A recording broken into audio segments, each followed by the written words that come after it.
Hey, let's talk about real estate in 90 seconds. And you want to be a Section 8 real estate investor. This is guaranteed money that comes from the government. Then you better listen up. See, government is great because they pay 70% of the tenant's expenses when it comes to utilities and the rent.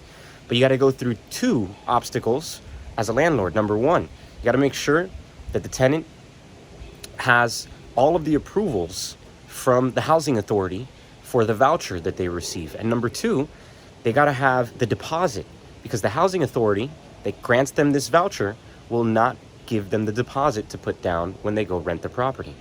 So number three, one of the most important things is that you'll also have to go through the authority again to get the approval through an inspection once the tenant has been approved through the contract. So if you sign a contract with somebody right now and they say, hey, I really love your place, I want to live here, you actually have to get the housing authority to come out for them and approve that that unit, not only is it a good place for them to live, but it's also, the rent is within the respectable range of the median household values in the area.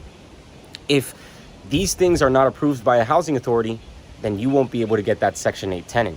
At the same time though, it is great to have government money coming in, but it sucks to have restrictions. So think about it.